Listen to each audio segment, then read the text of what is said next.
Welcome back to Fresh Living. You may recognize our next guest. Curtis Morley has been on the show before, but this time he is here to shed light on a very serious topic. Curtis, welcome back to the show, and thank you so much for being here. Thanks, Laura. We always love it when you're here. All right, talk to us about how sobriety counterfeits recovery. Sobriety counterfeits recovery because what sobriety does is sobriety says, you've got all these emotions, all these, we'll call them little demons inside. Okay. And sobriety says, we're going to teach you how to push these demons down, how to suppress these demons. Recovery, on the other hand, says, let's teach you how to pull these out. I call it going to lunch with our demons. Let's teach you how to pull these out, because in sobriety, you always have to keep the demons inside. In recovery, you pull them out so that they're not inside anymore. So the things that used to be triggering, things that used to lead to these behaviors, they're not there, so that you don't even have that need for the willpower or suppression. Yeah, and that visual helps so much. And you mentioned this just a little bit, but why doesn't sobriety alone work? This is so important.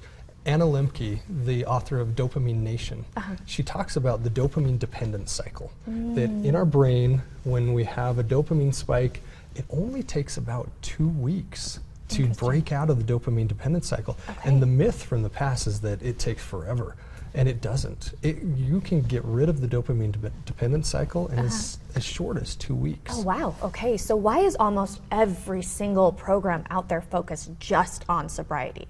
It's because sobriety is measurable. You can start the stopwatch and say, okay, how long can I go? And the definition of sobriety is the time between relapses. So there's a relapse here and a relapse here. And because you can measure it, you can get a coin, you can say congratulations, you know, all of those things. But they're stuck on this idea that it's based on a clock. And time. Sobriety measures how long, recovery measures how deep. Okay, that's so interesting. Where did the myth originate? And I think everyone's heard this, once an addict, always an addict. Where did that come from? Yes, this is so damaging. It comes from the program started almost 100 years ago in the 1930s.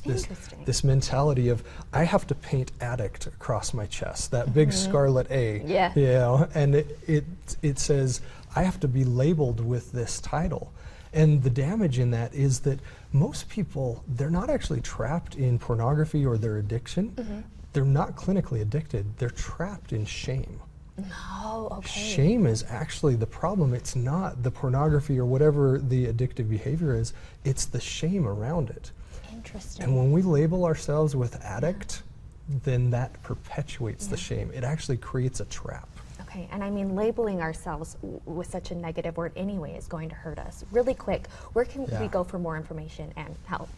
Yeah, you can go to counterfeitemotions.com/recovery, and our next program starts March 26th, and all the viewers of Fresh Living get $50 off the program. There you go. Curtis, thank you so much for coming in, and this is such a hard topic, but thank you for coming in and talking to us about it. Thanks, Laura.